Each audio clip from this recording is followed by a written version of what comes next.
এখন তিনি বলছেন আমি জেলে পুরে দিলেও ফুটো দিয়ে বেরিয়ে আসবো। এটা ফুটো মস্তানের কথা।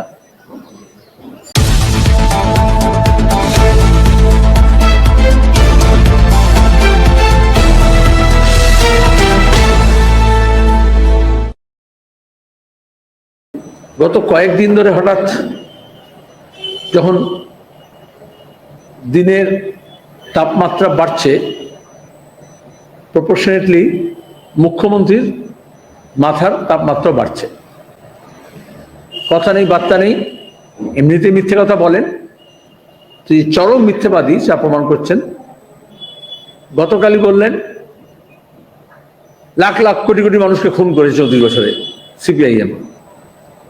হঠাৎ তিনি সিপিআইএমকে নিয়ে পড়েছেন, রাজ্য শাসন ভুলে গিয়ে, আইন শৃঙ্খলার কথা ভুলে গিয়ে, শিক্ষা স্বাস্থ্য ব্যবস্থাটা ভুলে গিয়ে তিনি এখন আবার সেই বস্তা পচা মিথ্যে কথার ফুলঝুরি নিয়ে হাজির হয়েছেন। যত মানুষ ক্ষিপ্ত হচ্ছে তৃণমূল সরকারের ওপরে, যত বেশি কৃষি ভাইপো কোম্পানির দুর্নীতি ফাঁস হচ্ছে একটার পর একটা, কোর্টে গিয়েও যখন আর নানান ফন্দি ফিকির করেও কোনো রিলিফ পাচ্ছেন না, বরঞ্চ সেখান থেকে যা নির্দেশ আসছে এবং সরকারের তরফের পদক্ষেপ, শাসক দলের পদক্ষেপ বোঝা যাচ্ছে ধামাচাপা দেওয়ার চেষ্টা করছেন, তদন্তকে পাশ কাটাতে চেষ্টা করছেন। তখন দাঁড়িয়ে তিনি সরাসরি সিপিআইএমকে আক্রমণ করছেন, কারণ গত কয়েক বছর ধরে লাগাতার এই দুর্নীতির বিরুদ্ধে আমরা লড়াই করে এসেছি, রাস্তায়, আদালতের মধ্যে, মানুষের কাছে, এবং যাতে হাইকোর্ট থেকে সুপ্রিম কোর্ট পর্যন্ত তিনি নানানভাবে আইনের ফাঁক গলে লাইন দিয়ে যাতে বাঁচতে না পারেন, তার জন্য আমরা সজাগ সতর্ক দৃষ্টি শুধু রেখেছি তা নয়, কোটি মানুষের সই সংগ্রহ করে জমা করেছি। এখন তিনি বলছেন আমি জেলে পুরে দিলেও ফুটো দিয়ে বেরিয়ে আসবো। এটা ফুটো মস্তানের কথা। কেন বলছেন এটা?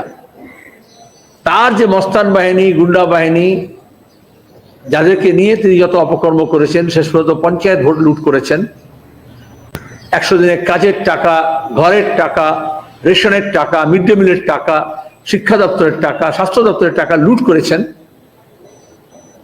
তাদেরকে এখন আশ্বস্ত করছেন। তারা ঘাবড়েছে। এই সন্দেশকারীর পরে তিনি তার নিজের মস্তান বাহিনীকে সন্দেশ দিতে চেয়েছেন, কারণ যারা মনে করতো তিনি হচ্ছেন ইনভিনসিবল, সেটা প্রমাণ হয়েছে তা নয়। যারা মনে করতো তাকে কিছুতেই কেউ ধরতে পারবে না, এই আশ্বাস তিনি দিয়েছিলেন, আশ্বাস, তারা বুঝতে পারছে না, ধরা তো পড়েই গেছেন। সেজন্য এখন বলছেন ধরা পড়ে গেলে আমি ফুটো দিয়ে বেরিয়ে আসবো। এই ফুটো ব্যাপারটা আমরা জানি, মঙ্গল কাব্যে আমরা পড়েছি, বেহুলা লক্ষীন্দরের গল্পে, যে যারা ঘরটা তৈরি করে সেখানেই একটা ফুটো রেখে দেওয়া হয়েছে। তার মানে এই যে কেন্দ্রীয় এজেন্সিস, কোর্ট যাদেরকে নির্দেশ দিয়ে তদন্ত করার জন্য ইডি, সিবিআই, নাগপুরের মারফত তার এমন যোগাযোগ হয়েছে যে তার মধ্যে ফুটো রাখবে, ফাঁক ফোকর রাখবে। আমরা সবাই জানি এফআইআর থেকে চার্জশিট, তারপরে তদন্ত রিপোর্ট, এই সবের মধ্যে সিজার লিস্ট, নানা রকমের ফাঁক ফোকর রাখা যায়। সেটাই তিনি আশ্বস্ত করছেন, কারণ কয়লা পাচার কাণ্ডে আমরা দেখেছি এইভাবেই দিল্লিকে ধরে নিয়ে তিনি ভায়া নাগপুর কয়লা পাচার কাণ্ডে ভাইপোর নাম এফআইআর থেকে বার করে রেখেছেন। এখানে অনেক ধর্ষণ, খুন, লুটপাটে, চুরির অপরাধে যারা তৃণমূল দোষী তাদের দেখেছি সিআইডি বা রাজ্য পুলিশের বিভিন্ন মামলায় কিভাবে বার করে নিয়েছেন, ফাঁক ফোকর রেখেছেন।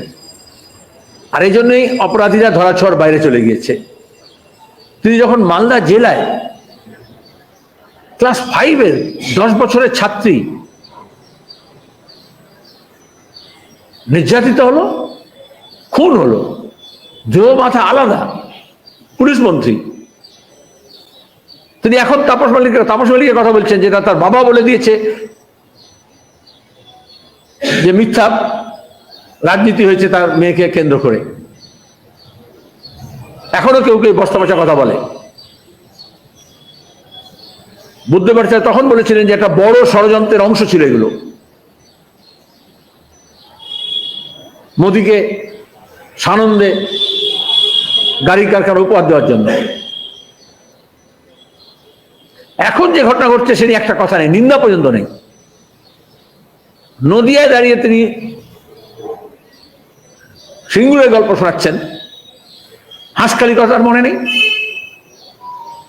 তৃণমূল কিরকম অপরাধ করেছে এবং জীবন্ত মেয়েটাকে শ্মশানে নিয়ে গিয়ে পুড়িয়ে দিয়েছে। পুলিশ এফআইআর নেওয়ার বদলে বলেছে যদি তৃণমূলের অপরাধীদের নাম যদি করো তাহলে বাবাকে ফাঁসাবে বলে একটা এফআইআর করে দিয়েছে বাবা মার নামে। এই অপশাসনের জন্যই অপরাধীদের বুকের পাটা বেড়েছে। এই জন্য আমরা বলেছি চোর ধরো জেল বড়, সব ধরনের অপরাধীকে। আর কেন্দ্রীয় বাহিনী যখন একেবারে দক্ষিণ থেকে উত্তর পর্যন্ত গোটা দেশ বিরোধীদের ধরার জন্য লাফিয়ে লাফিয়ে ছুটছে, এমনকি সমাজকর্মী হাসবান্দারের বাড়ি পর্যন্ত পৌঁছে গেছে। আমরা প্রবীর প্রকাশ দেখেছি, সাংবাদিককে দেখেছি, আমরা সমাজকর্মীদের ক্ষেত্রে দেখেছি,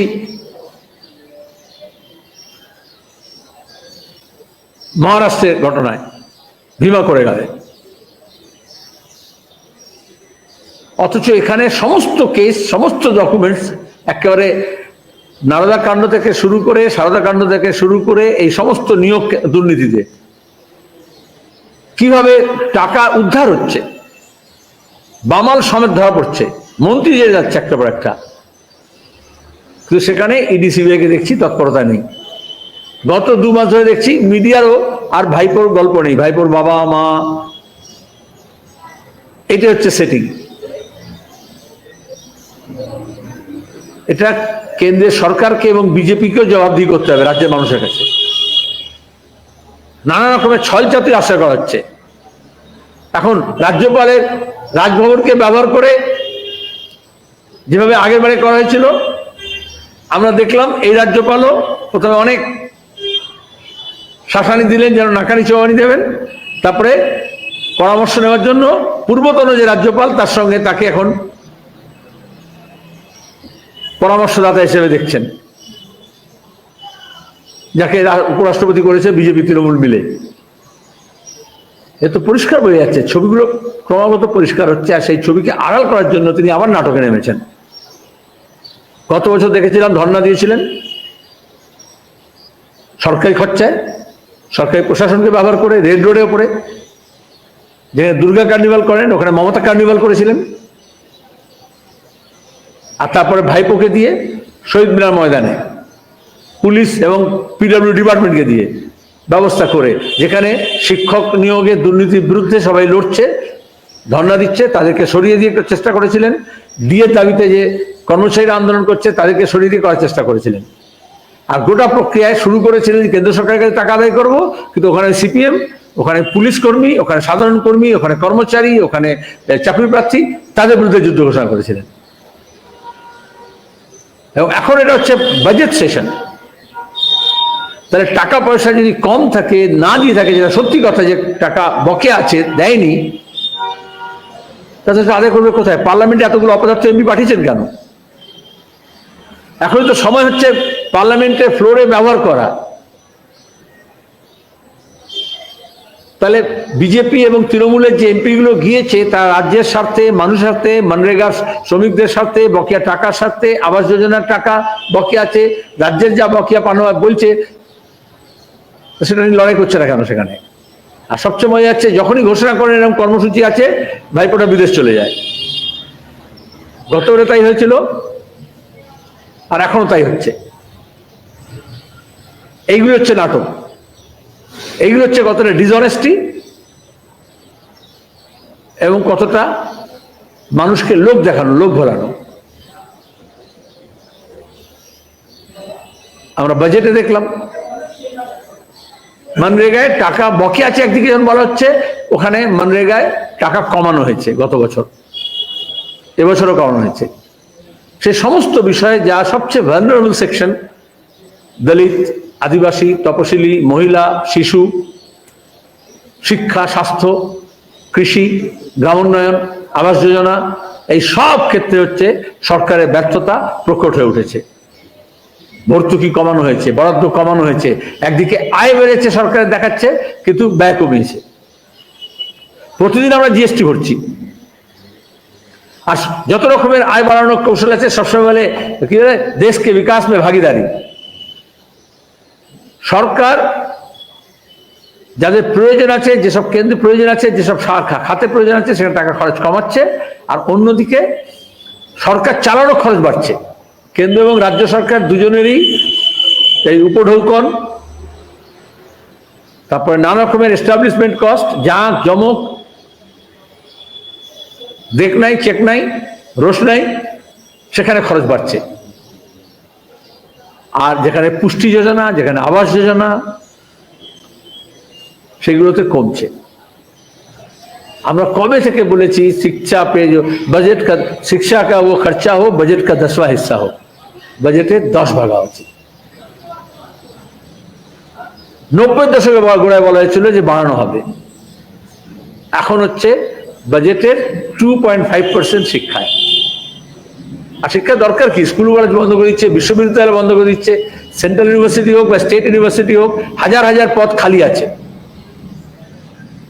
অধ্যাপকের, ভাইস চ্যান্সেলর পোস্ট খালি আছে, আর ঝগড়া দেখাচ্ছে। কেন্দ্র বিশ্ববিদ্যালয় খালি আছে, হেডলেস। স্টেট রাজ্য বিশ্ববিদ্যালয় খালি আছে। এই যে মাধ্যমিক পরীক্ষা শুরু হলো, মাদ্রাসা পরীক্ষা শুরু হলো, পরীক্ষার্থীর সংখ্যা কমছে। কেন কমবে না?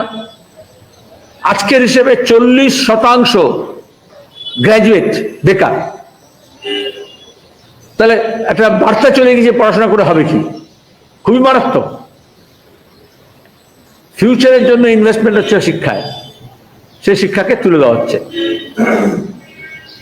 আর এই ডিভাইডটা বাড়ছে বড়লোকি ব্যবস্থায়। বিশাল বিশাল উন্নয়ন নামে, বিকাশের নামে সেগুলো দেখানো হচ্ছে। আর মধ্যবিত্ত, নিম্নবিত্ত, গরিব গুরব, তাদের যেগুলো, সেগুলোকে শেষ করে দেওয়া হচ্ছে, কমিয়ে দেওয়া হচ্ছে। এই তফাৎটা, এই বৈষম্যটা আরো বেশি বাড়ছে। যেটা আমাদের স্বাধীনতা আন্দোলনের স্বপ্ন ছিল, যেটা আমাদের সংবিধানের প্রতিশ্রুতি ছিল, সেখান থেকে সরকার সরে আসছে, রাজ্য এবং কেন্দ্র উভয় সরকার। তার উপর দাঁড়িয়ে আবার বাইনারি তৈরি করার জন্য ধর্মকে ব্যবহার করা হচ্ছে, ধর্মীয় ভাবনাকে উস্কানি দেওয়া হচ্ছে। বলা হচ্ছে প্রধানমন্ত্রী রামকে নিয়ে এসছেন। আচ্ছা, ধর্ম বিশ্বাস কি তাই বলে? প্রধানমন্ত্রী দেবতাদের নিয়ে আসছেন? প্রধানমন্ত্রী তো আনা করেছিল দাউদ ইব্রাহিমকে, মেহুল চোকসিকে, বিজয় মালিয়াকে, নীরব মোদীকে, ললিত মোদীকে, যারা আমাদের দেশের ব্যাংক খালি করে দিয়ে বিদেশের টাকা নিয়ে পাচার করে চলে গেছে। তাদেরকে ফিরে আনতে পারছেন না। সরকার তো করা ছিল এই জন্যই, কারো টাকা ফেরত আনা কথা ছিল। যাকে আমি বাজেট নিয়ে বলবো না, সবার এটা বাজেট তো পূর্ণাঙ্গ ছিল না, এটা হচ্ছে একটা অন্তর্বর্তীকালীন। কিন্তু বাজেটটা এখন আর টাকা পয়সা হিসেবে হয় না, বক্তৃতা দিয়ে হয়।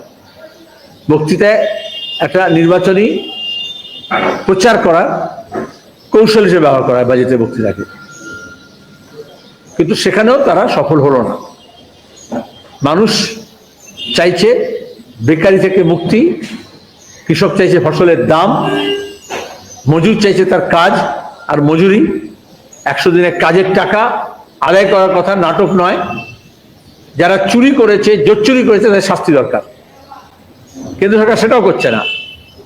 আমি বারবার বলেছি, যে আইনের টাকা বন্ধ করেছে মানরেগা তো আমরা ইউপিএ 1-এর সময় যখন আমরা সমর্থন করি তখন এই আইনটা নিয়ে এসেছি।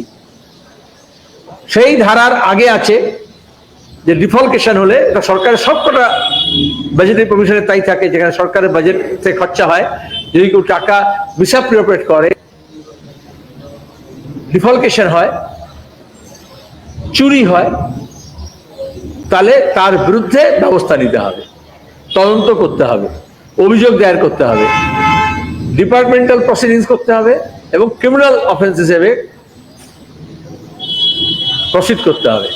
আজ পর্যন্ত বিজেপি সরকার দিল্লির এই সমস্ত কেন্দ্রীয় যোজনায় যত দুর্নীতি হয়েছে, একটাও অভিযোগ সিরিয়াসলি পারসু করেনি। করার কথা নয়, করবে না। হেমন্ত সোরেনকে ধরে রাতারাতি বন্দি করলো, আর এখানে দাঁড়িয়ে সমস্ত কেস আছে, হাইকোর্ট সুপ্রিম কোর্ট বলছে কেন তদন্ত করছো না, সেখানে গড়িমসি হচ্ছে। এখানে সবকিছু স্পষ্ট হয়ে যাচ্ছে। আমরা বামফ্রন্টের তরফ থেকে সিদ্ধান্ত গ্রহণ করেছি, আপনি ইতিমধ্যে জেনেছেন। প্রচার সংগঠিত করা হবে 10 তারিখে। যেভাবে ওভার সেন্ট্রালাইজেশন হচ্ছে, পঞ্চায়েতি ব্যবস্থা পুরো ব্যবস্থাকে ধ্বংস করে দিয়ে সমস্ত ক্ষমতা মুখ্যমন্ত্রী হোক বা প্রধানমন্ত্রী হোক কুক্ষিগত করছেন।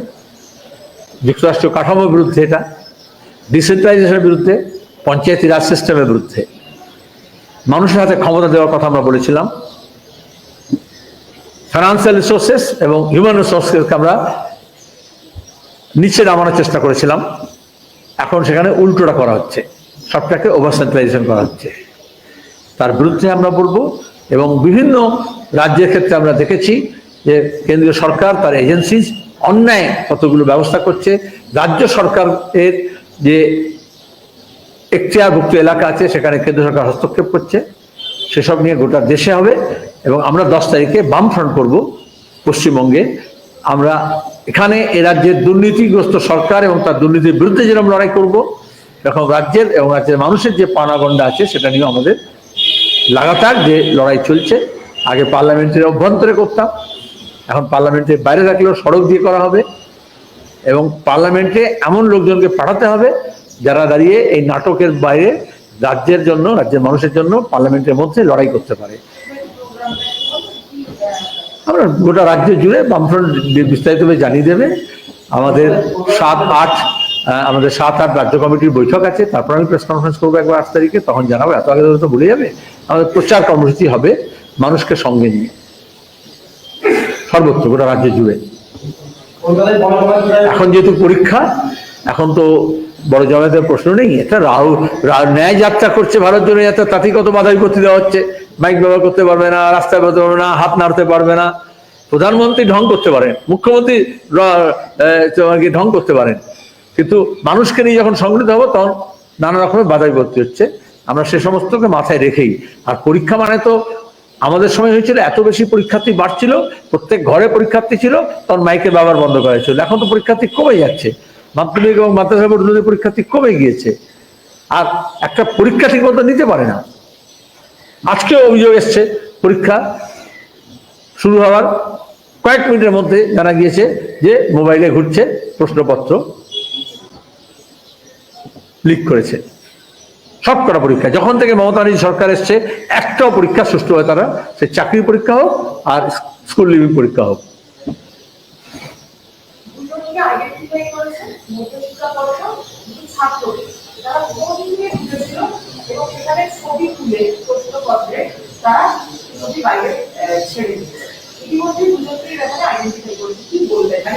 এটা মমতা ব্যানার্জি শেখানোর লাইন এবং বুলি।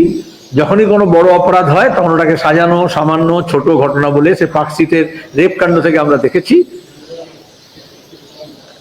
এটা অন্যের উপরে, সেটা তো হতে পারে, এটা দুটো হয়েছে, কিন্তু পরীক্ষা যে র্যাকেট কোয়েশ্চেন পেপার লিক করে, শূন্য পাওয়া লোককে WBCS করে দেয়, পাবলিক সার্ভিস কমিশনের পরীক্ষারও ক্রেডিবিলিটি নষ্ট করে, সেটা সামান্য দুটো ফোনের কথা নয়।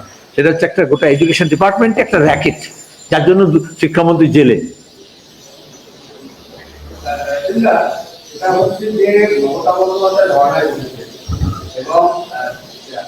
উনি বসেছেন, এখন দাঁড়িয়ে আছেন। বসলে রাজ্যের মঙ্গল হবে।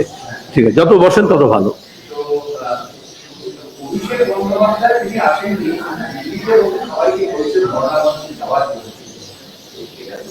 কেউ যদি পিসির বাড়িতে যেতে বলে, পিকনিকে যদি ওকে যেতে বলে, পিসি পিকনিক ডেকেছে তোমরা যাও, এটা আমার কমেন্ট করে কি আছে?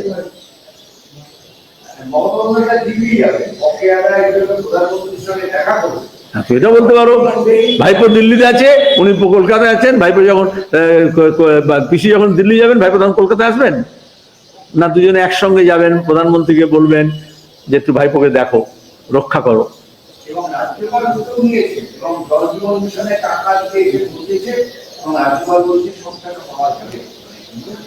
তাহলে এই ঘন্টাটা নাটক কেন বললাম? তাহলে আগে নাগপুর, তারপরে প্রধানমন্ত্রী দপ্তর, তারপরে গ্রাম উন্নয়ন দপ্তর জানিয়েছে টাকা দেবো, আর মমতা রাজ্যের মানুষকে দেখাচ্ছেন যে দেখো আমি গিয়ে লড়ে নিয়ে আসবো। প্রত্যেকটা নির্বাচনের আগে কেন্দ্রীয় সরকার এরকম করেছে, কারণ তৃণমূলের হাতে টাকা না হলে, কাটমানি না হলে তার যে বাহিনী তাকে তারা নামাতে পারে না। এবং যেভাবে বিজেপি তৃণমূল বিরোধী শক্তি পশ্চিমবঙ্গে দানা বাঁধছে, সেখানে দাঁড়িয়ে এছাড়া আরএসএস এর অন্য কোনো উপায় নেই, তার দুর্গার হাতে কিছু অস্ত্র তুলে দিতে হবে।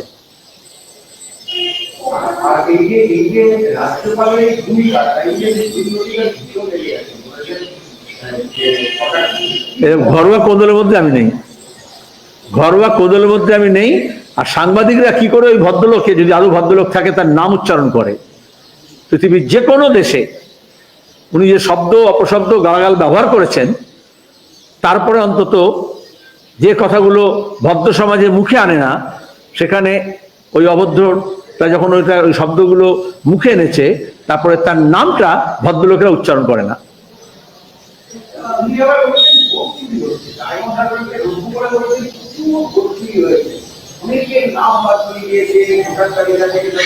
কে গভর্নর বলেছেন? নাম বলছে না, ভালো, তাই আমি উত্তরটা দেবো। তার মানে এটাকে বলে, সব প্রবাদগুলো ভুলে যাই আমি, কি চামচিকে বলে না, তার মানে 14 শিখে। বাংলার প্রবাদ ছিল পুরনো, কার একটা কাজ করে, সে চামচিকে আর তার মাইনে 14 শিখে। তাহলে মমতার ওকালতি করছেন গভর্নর, আর গভর্নরের কাছে যিনি বারবার ছুটে যেতেন তিনি হচ্ছেন উনি, যে রাহুল গান্ধী গালাগাল দিয়েছেন। এদের কথাগুলো আলোচনা লাভ কি? যে হোম মিনিস্টারের কাছে গিয়ে বসতে গিয়ে তার পেছনটা হলুদ হয়ে যায়, দেখেছে সভাতে, বারবার পেছনটা সামলায় সভায় বসতে গিয়ে, সে হোম মিনিস্টার অ্যাপয়েন্টমেন্ট করেছে গভর্নরকে। সেই গভর্নরের উপর ভরসা, রাজভবনের উপর ভরসা করে গোটা দেশে বিজেপি রাজনীতি করে। সেখানে কি বললো নাদুস নুদুস চেহারায়, ইনিয়ে বিনিয়ে, তাদের কি এসে যায় রাজনীতির? উনি নির্দিষ্টভাবে বললে, যদি সাহস থাকে, রাহুল গান্ধীকে যেটা বলেছেন গভর্নর সেটা বলে শুনুন, তাহলে বুঝবো যে হ্যাঁ সে বলে। যাই তালিকা হোক না, তার তো গালাগালির তালিকা তো আছে তার কাছে, সেখান থেকে একটা শব্দ প্রয়োগ করুক যেটা ভালো পারে। আমি তো উৎসাহিত করছি, তবে বুঝবো যে বাপের বেটা। না মনে করো বাপ যেরকম তৃণমূল, ছেলে এরকম বিজেপি, ওরকম দুটো দল আলাদা, ওরকম সম্পর্ক আলাদা আছে, পরিষ্কার কথা। ওরকম গালাগাল ভদ্রলোকের আনে না। আচ্ছা, উনি ছাড়া কিছু আছে রাজনীতিতে? প্লিজ।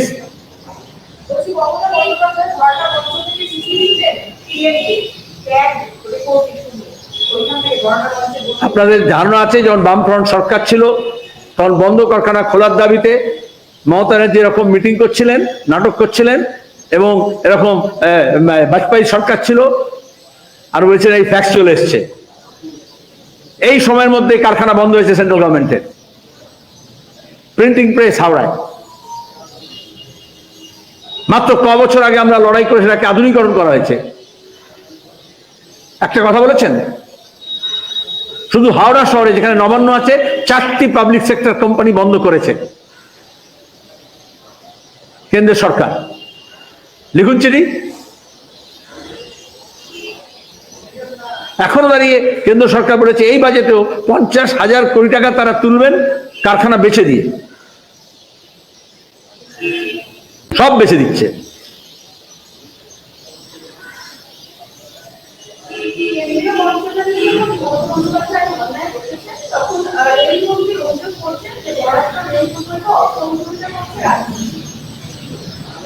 আমি তো বলেছি এইসব নাটকে নানান রকমের ফের আছে, নানান দৃশ্য আছে, কিন্তু সেটা স্পষ্ট করে বলুক কোন প্রকল্প, কত বরাদ্দ, কেন আটকে আছে। যেমন টাকা পয়সা বঞ্চনা করা হচ্ছে, আমরা বলেছি স্পষ্ট করে বলুন কত পেলেন, কত খেলেন, কত ঝাড়লেন। আর কেন্দ্র সরকার বলছি কত দিলেন, আর যেগুলো চুরি হয়েছে সে ব্যাপারে কি ব্যবস্থা নিয়েছেন, পরিষ্কার বলুন। দুধ কা দুধ পানি কা পানি হয়ে যাবে। আজকে বৈঠক ছিল দিল্লিতে এবং সেই বৈঠকে তৃণমূল যায়নি, ফলে সুশীল বন্দ্যোপাধ্যায় বলেছেন রাজ্য কংগ্রেসের সঙ্গে আমাদের মতবিরোধ চলছে, সিপিএম কে কংগ্রেস নামার জন্য আমরা আজকে বৈঠকে যাই। হিজ মাস্টার্স ভয়েস, আগে এইচএমবি ছিল একটা রেকর্ড, তাতে একটা ছবি থাকতো মাঝে, ওটাকে রেকর্ডেড কেন দেওয়া হয়েছিল যে যেটা রেকর্ড আছে সেটাই বাজবে। এটা মমতাজি 3 দিন ধরে বলেছেন। হিজ মাস্টার্স ভয়েস হিসেবে ওটাকে হার ভয়েস শুনিয়েছে। আমি আগেও বলেছি, আবারও বলছি, যেদিন তোমার উজ্জ্বল ধারণা থাকা উচিত, ব্যাঙ্গালোরে যখন এই ব্লক তৈরি হলো তখনই আমি বলেছিলাম যে ট্রেনে হাওড়া স্টেশনে অনেকেই ওঠে, কিন্তু কে কোন স্টেশনে নামবে তুমি সহযাত্রী হিসেবে জানতে পারো না। সবাই দিল্লিতে পৌঁছায় না, যদি দিল্লির ট্রেন থাকে, মুম্বাই ট্রেন থাকে, সবাই মুম্বাই পৌঁছায় না। এখন উনি যদি নেমে যেতে চাইছেন তার জন্য বাহানা করছেন, নানান কারণকে নামতে পারে, আগে থেকে ঠিক করা থাকতে পারে, কিন্তু উনি এখন সিপিআইএম কে দোষী সাজা করছেন। কেন? তোমরা বলেছো, বাংলার মিডিয়া বলেছে গত কয়েক বছর ধরে, এক, মমতা ব্যানার্জি বিজেপি বিরোধী মুখ, মমতা ব্যানার্জি বিজেপি বিরোধী ফ্রন্ট তৈরি করছেন। এখন তো সিপিএম দোষ দিচ্ছেন কেন? আর সিপিএম নেই, তাহলে হয় আগে খবরগুলো মিথ্যে ছিল, উনি মিথ্যা খবর খাইয়েছেন আর তোমরা খেয়েছো। আর এখন তিনি যেটা বলছেন ভোটের পরে দেখবো, এটা তিনি প্রত্যেক ভোটের আগে বলেছেন, 2014 ভোটের আগে তাই বলেছেন, 2019 আগেও তাই বলেছেন যে আমাদের আসন দিন, আমরা ভোটের পরে গিয়ে আমরা কিং মেকার হব, আমরা ঠিক করব। কেন বলেন তিনি? যখন থেকে তৃণমূল কংগ্রেস তৈরি হয়েছে, 2009 নির্বাচনে তিনি কংগ্রেস সঙ্গে লড়েছিলেন একসঙ্গে লোকসভা নির্বাচন। যারা খবর রাখে তাহলে 1999 থেকে 2024 উনি কখন কংগ্রেস সঙ্গে পার্লামেন্ট ইলেকশন লড়েছেন একসঙ্গে? উনি বিজেপির সঙ্গে লড়েছেন 99-এ, 2001-এ, 2004-এ, 2001 অ্যাসেম্বলি ছিল, সরি 99-এ, 2004-এ। শুধুমাত্র শেষ মুহূর্তে 2009-এ বামফ্রন্টকে উৎখাত করার জন্য গিয়েছিলেন। 2014, 2019, তাহলে যিনি কখনোই লড়েননি প্রায়, সেটা আমাদের দোষ দিচ্ছেন কেন? 99 কি সিপিএম এর জন্য তিনি কংগ্রেস ভেঙে তৃণমূল তৈরি করে বিজেপির সঙ্গে গিয়েছিলেন? এখন তো বলবেন বাজপেয়ীকে মালপোয়া খাইয়েছিল সিপিএম বলেছিল বলে, বা সিপিএম চালের গুঁড়ো দিয়েছিল বলে। আদবানির মানসপুত্রী হয়েছিলেন সিপিএম বলেছিল বলে। আরএসএস দুর্গা সাজিয়েছিলেন সিপিএম বলেছিল বলে। গুজরাট গণহত্যার পরে ফুলের তোড়া পাঠিয়েছিলেন যখন গোটা দেশ কেউ ছিল না মোদীকে, সিপিএম বলেছিল বলে। যখন দাঁড়িয়ে তিনি 2004-এ ইউপিএ 1 হলো তখন তিনি আদবানির সঙ্গে বাজপেয়ীর সঙ্গে বসেছিলেন এনডিএতে। যখন মনরেগা আইন হয়েছিল তখন তিনি বিরোধিতা করেছিলেন এনডিএ সদস্য হিসেবে, বিজেপি বিরোধিতা করেছিল বলে। যখন সাচার কমিটি হয়েছিল তখন তিনি বিরোধিতা করেছিলেন এনডিএর সদস্য হিসেবে, সিপিএম বলেছিল বলে। তার দিকটা পরিষ্কার আছে, আমাদের কাছে কোনো ধোঁয়াশা নেই, কিন্তু উনি স্কেপগোট করছেন, বাহানা করছেন। আমি তো এতগুলো উদাহরণ দিলাম, একটা উদাহরণ দিন উনি টক অ্যাবাউট ফ্যাক্টস। আমি জার্নালিস্টদের কাছে, সাংবাদিকদের কাছে, এক্সপার্ট ওপিনিয়ন যারা লেখে, যারা কলাম রাইটার্স, কলামনিস্ট, তাদের কাছে আমি এক্সপেক্ট করি যে গত 25 বছরের ফ্যাক্টসের উপর দাঁড়িয়ে বলুন, ফিকশনস নয়। অনেক ফিকশন শুনেছি আমি, আবার ফিকশন শোনাচ্ছেন, লাখ লাখ লোকের লাশ ভেসে গেছে, তালপাটি খালে গেছে। Talk about facts, hard news. আমি তো পরিষ্কার বললাম, একটা 2009 ছাড়া তিনি কংগ্রেসের সঙ্গে যাননি তৃণমূল তৈরি হওয়ার পরে 25 বছরে লোকসভা নির্বাচনে। সেই তাহলে এটাকে past performance is clear indicator পলিটিক্সে। এই জন্য আমরা বলেছিলাম যে উনি আসলে থাকেন, কিন্তু পেছনের দরজা দিয়ে আরএসএস বিজেপিকে মদত দেবেন যখন দরকার হবে, আর তোমরা তখন বলবে এই জোট ভেঙে গেল। যেটা বলে এটা কোনো নির্বাচনী জোটই নয়, এটা বিজেপি বিরোধী ক্যাম্পেইনের ব্লক। উনি সিপিএম এবং কংগ্রেসের বিরুদ্ধে ক্যাম্পেইন করবেন, তাহলে কি করে ব্লকে থাকবেন? The bloc which was conceived and created to highlight the omissions commissioned by the central government, to protect the constitutional scheme of things, to fight against the communalists, to preserve the secularist character, the federal structure, parliamentary democracy. On every count, she is on the other side. She is against the central parliamentary democracy, Panchayati Raj system. She is against the devolution of power. So how come ব্লকে থাকবেন উনি? আর ব্লকে বলা হয়েছিল একজন নেতা ঠিক হবে নাকি নীতি ঠিক হবে। আমরা বলেছিলাম নীতি ঠিক করো, নেতা নয়। তাহলে ওই যে মেরিট লিমিট থাকে, উনি প্রথমে ব্লক থেকে বাইরে চলে গেলেন, নেতা নয়। তারপর বললাম কোনো অর্গানাইজেশনাল স্ট্রাকচার হবে না, এটা স্ট্রাকচার নয়, আমরা এই জন্য পার্টিসিপেট করিনি, যে ইটস আ প্ল্যাটফর্ম ব্লক। উনি বললেন অর্গানাইজেশনাল স্ট্রাকচার করা হোক। তারপর সবাই যখন বললো নীতিশ কুমার হবে কনভেনার, উনি বললেন খার্গে হবে কনভেনার। তখন তো কংগ্রেস প্রেমী, তারপরে ভেতর থেকে সাবটেজ করলেন। নীতিশ কুমার দেখলো যদি আমার ভবিষ্যৎই নেই, মুখ্যমন্ত্রী তো আছেই, থাকবো, এ পাশ থেকে ও পাশ গেলেও, কিন্তু ন্যাশনাল যে এক্সপেকটেশন সেটা থাকছে না। Who block it? CPM. She opposed. তাহলে যেরকম সানন্দ থেকে কারখানা পাঠানোর দায়িত্ব নিয়েছিলেন তিনি, সেরকম ইন্ডিয়া ব্লক থেকে নীতিশ কুমারকে পাঠানোর দায়িত্ব তার আছে কিছুটা কিছুটা, আমি সবটা বলবো না।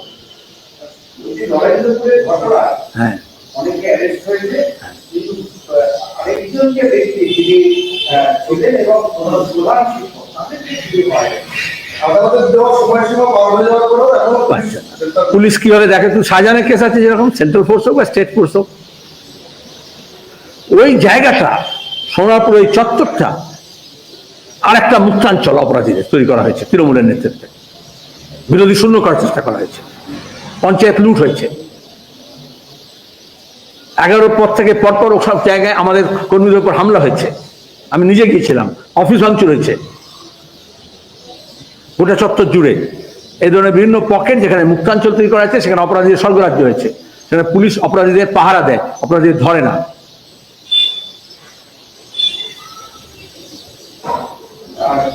ওই যে পুলিশকে ধরে পেটালো দিনপুরে, তাদের গাছে বেঁধে তাদেরকে মারা হলো, তাদেরকে পুলিশ। তোমার যদি একটু স্মৃতি ঠিক থাকে, তাহলে আমি অনেক আগে বলেছিলাম, মানে পেটাতে বলিনি, গাছে বেঁধে, আমরা বলেছিলাম যদি আইনের যারা রক্ষক তারা যদি আইন মেনে না করে অপরাধীদের যদি শুধু পাহারা দেয় এবং তারপরে ভোট লুটে যদি পুলিশ অংশগ্রহণ করে, তাহলে মানুষের যে রাগ তৈরি হবে, সেই রাগটার যে কোনো বাহানায় ফুটে উঠবে পুলিশের বিরুদ্ধে। সেটা অ্যাক্সিডেন্ট হোক, একটা ট্রাফিক জ্যাম হোক, কোনো একটা সাধারণ পথচারীকে বা একটা রিক্সা চালককে বা সাইকেল আরোহীকে পুলিশ একটু হম্বিতম্বি করুক, তুই দেখবে পিপলস অ্যাঙ্গার, ভাই এই রাগটা জমছে। পুলিশ এখন বাহিনী পাঠিয়ে দিয়ে ওদেরকে উদ্ধার করে নিয়ে এসছে। আমার ওই দুটো পুলিশের প্রতি অন্যায় হয়েছে, তার জন্য আমি বলছি না এটা জাস্টিফাইড, কখনোই নয়। কিন্তু কে কম্পেল করছে? কে কম্পেল করছে মানুষকে? মানুষ তো মানুষ, তার তো রাগ, তার তো ক্ষোভ। সেই প্রতিদিন যদি দেখে পুলিশকে, চোরকে পাহারা করছে, আর আমরা বলবো চোর ধরো, জেল ভরো, আর পুলিশকে দেখবো যখন অপরাধীদের পাহারা দিচ্ছে, তখন মানুষের এই রাগটা ফুটে ওঠে।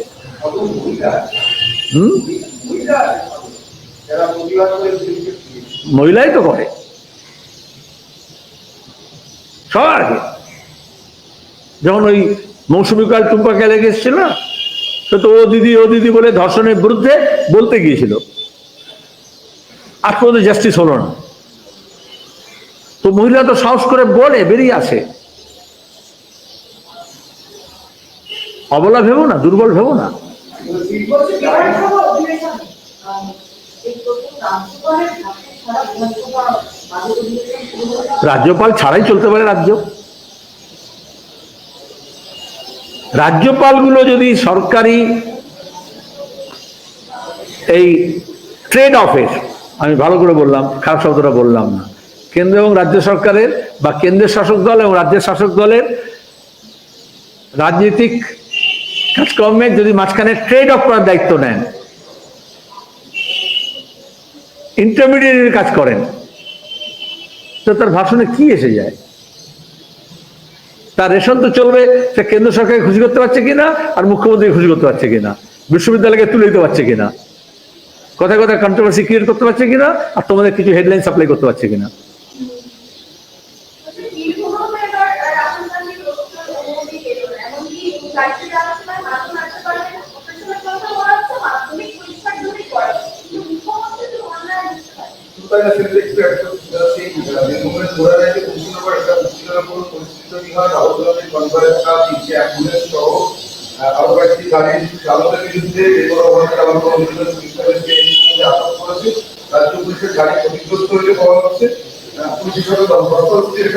রাজ্যবাসী হিসেবে গতকাল আমি নিজে ওই ন্যায় যাত্রায়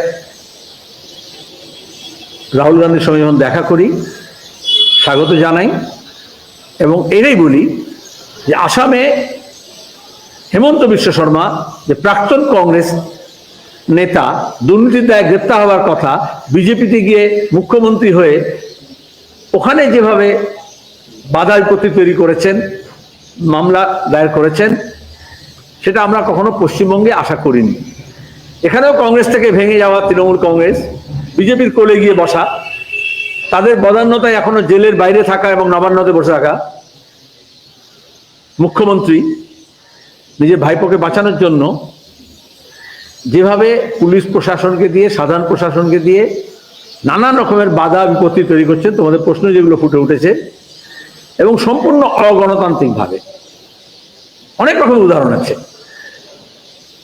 কোনো মঞ্চে যাতে উঠে বক্তৃতা না করতে পারে, আমাদের ক্ষেত্রে তো অনুমতি দেওয়া হয় না, মঞ্চ তৈরি করতে দেওয়া হয় না, আমরা বলেছি অনুমতি আর না অনুমতি আমরা করব। যে প্রোটেকশন পায় রাহুল গান্ধী, যেহেতু রাজীব গান্ধী, সোনিয়া গান্ধী, এই ইন্দিরা গান্ধী সব খুন হয়েছে, সেখানে নিয়ম হচ্ছে তার সিকিউরিটির জন্য, থ্রেট পারসেপশনের জন্য যে মঞ্চগুলো তৈরি হয় সেটা পিডব্লিউডি সার্টিফাইড হতে হবে। এই মমতা যে করেছে সব পিডব্লিউডি সার্টিফাইড করতে হবে সিকিউরিটির জন্য, নিয়ম করা আছে, প্রোটোকল, স্ট্যান্ডার্ড অপারেটিং প্রসিজিওর। রাজ্য সরকার পিডব্লিউডি ডিপার্টমেন্ট কোনো জায়গায় পিডব্লিউডি অফিসার বা ইঞ্জিনিয়ারকে পাঠায়নি, সুতরাং সার্টিফিকেট করা হয়নি। দাঁড়ান বলছি বাধা বিপত্তি দেওয়ার জন্য, তাহলে ওই মঞ্চে তার ওঠার অনুমতি নেই। এইটা হচ্ছে অসহযোগিতা। আমরা জানতাম কংগ্রেস গান্ধীজির নেতৃত্বে ব্রিটিশ সরকারের বিরুদ্ধে স্বাধীনতা আন্দোলনের সময় অসহযোগ আন্দোলন করেছিল। এখন আরএসএস নির্দেশে মমতা ব্যানার্জি আর তার প্রশাসন এখন কংগ্রেসের এই রাহুল গান্ধীর ন্যায় যাত্রার বিরুদ্ধে অন্যায়ভাবে কোট আনকোট অসহযোগিতা করছেন, এবং ওটা খুবই দৃষ্টিকটুভাবে উনি নিজে করছেন আর অন্যায় করতে দিচ্ছেন না। ওই রেড রোডে আমরা করোনার সময় টিকার দাবিতে বিনা পয়সায় টিকে দিতে হবে, কতজন মারা গেছে তার হিসেব দিতে হবে, এবং ফ্রি রেশন দিতে হবে। বিমান বসু এবং আমরা সবাই শুধু সাইলেন্টলি ডিস্টেন্স মেনটেন করে ফিজিক্যাল আমরা ওখানে দাঁড়িয়ে গেছিলাম প্ল্যাকার্ড নিয়ে। আমাদের গ্রেপ্তার করে নিয়ে যাওয়া হয়েছিল লালবাজারে, মিথ্যা মামলাও দেওয়া হয়েছিল যে, এবং সেখানে বলা হয়েছিল যে রেড রোডে কোনো ডেমনস্ট্রেশন অ্যালাউড নয়, শুধুমাত্র আর্মি এবং পুলিশ অনুষ্ঠান করতে পারে। সেখানে আমরা দেখলাম 1 বছরে 2 বার তিনি ধর্ণা অর্গানাইজ করছেন। তাহলে ওই ধারাটা কলকাতা পুলিশ ওখানে প্রয়োগ করতে পারে না? দেখা যাবে পুলিশ ওখানে দাঁড়িয়ে মঞ্চ তৈরি করে দিচ্ছে। 144 ধারা বলে রাজবাড়ী রোড থেকে বেরোলেই কৃষক হোক, শ্রমিক হোক, ছাত্র, যুব, কর্মচারী হোক, রাজভবনে অভিযান করতে গেলেই তাকে গ্রেপ্তার করা হয়, বলে ওটা আইন অমান্য হলো, কারণ ওটা পার্মানেন্টলি 144 ধারা আছে। আমরা এই ধর্ণার নাটকের সময় দেখেছিলাম ওখানে ওই ডেপোটার মঞ্চ কলকাতা পুলিশ দাঁড়িয়ে থেকে তৈরি করে দিয়েছিল, তাহলে সেখানে 144 ধারা লাগু নয়। শহীদ মিনারে কর্মচারীদের ডিএ আন্দোলনকে ভাঙার জন্য বলা হয়েছিল এখানে মঞ্চ সরিয়ে দাও, ওখানে তৃণমূলের মঞ্চ তৈরি করবে, পুলিশ কমিশনার গিয়ে বলেছিল তৎকালীন। তারপর হাইকোর্ট থেকে ওদেরকে অর্ডার নিয়ে আসতে হয়েছে।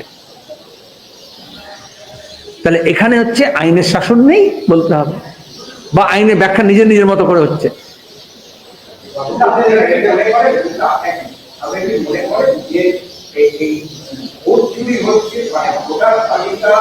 সংশোধনের নামে প্রচুর নাম বাদ দিয়ে দেওয়া হচ্ছে, বিশেষ করে ডায়মন্ড হারবার আর যে কেন্দ্র। শুধু ডায়মন্ড হারবার কেন, গোটা দেশে আমরা চাই নির্ভেজাল নির্ভুল ভোটার লিস্ট।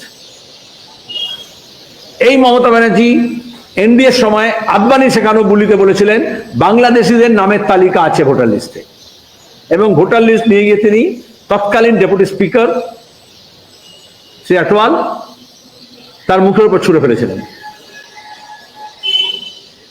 আর তখন আজকে যে বলছে ভোটার লিস্টে ভুল আছে, যার নাম তুমি নিতে পারছো না, সে তখন মমতা সার্কেট ছিল। তাহলে ভোটার লিস্টে কারচুপি থেকে শুরু করে ইভিএম এ কারচুপি, গণনায় কারচুপি, ব্যালট বাক্স পুকুরে ফেলে দেওয়া, মমতা এবং শুভেন্দু উভয় সমান দোষে দোষী। আজকে বিজেপি হোক বা তৃণমূল হোক, গণনায় কিরম কারচুপি আমরা চণ্ডীগড়ে দেখিনি, মেয়র ইলেকশনে প্রশাসনে গিয়ে ব্যবহার করা হয়, প্রিজাইডিং অফিসারে গিয়ে ব্যবহার করা হয়। ধানলি যারা গণতান্ত্রিক কোনো মূল্যবোধ নেই, এই জন্য ভোটার লিস্ট থেকে ভোট কাউন্টিং পর্যন্ত এই সমস্ত যেগুলো দুর্নীতি প্রবণ এলাকা আছে সেগুলোকে আমরা চাই ইলেকশন কমিশন দায়িত্ব নিক, সিও দায়িত্ব নিক, সেগুলোকে যাতে সুষ্ঠুভাবে নির্বাচন হয় এবং যে ভোটারদের নাম নেই ভোটার লিস্টে তার নাম থাকা উচিত। আর যেখানে ডুপ্লিকেশন আছে, যেখানে তোমার গিয়ে ভুয়ো ভোটার আছে এবং সবচেয়ে বেশি মৃত ভোটারের নাম আছে, ডেড ভোটার্স আছে, একদিকে বলা হচ্ছে ডিজিটাল ইন্ডিয়া, আর অন্যদিকে বলা হচ্ছে আমি যদি বলি ডেড বলে আপনি ডেথ সার্টিফিকেট নিয়ে আসুন, কারণ ডেথ তো কম্পালসারি রেজিস্ট্রেশন আছে। তাহলে সরকারের কাছে যখন ডেথ রেজিস্টার্ড হচ্ছে, তাহলে সেটাকে আমরা যেমন মেইল মার্চ করি, সব সফটওয়্যার আছে যেখানে দাঁড়িয়ে আমরা একটা মার্চ করলেই ডেথ লিস্ট থেকে ভোটার লিস্ট থেকে যারা ডেড আছে সেগুলো সব এলিমিনেট হয়ে যেতে পারে। কেন করা হবে না? সরকার আলাদা করে বলতে হবে। তাহলে গোরস্থানে, কবরস্থানে, শ্মশানে মৃত তো ডেথ সার্টিফিকেট দিয়েই তো সরকারি খাতায় লিখে দেওয়া হয় যেটা মৃত আছে। তো সরকারের কাছে সেই ডেটা তো আছে, সেই ডেটা আপনি প্রয়োগ করছেন না কেন? দুটো আলাদা ডিপার্টমেন্ট বলে।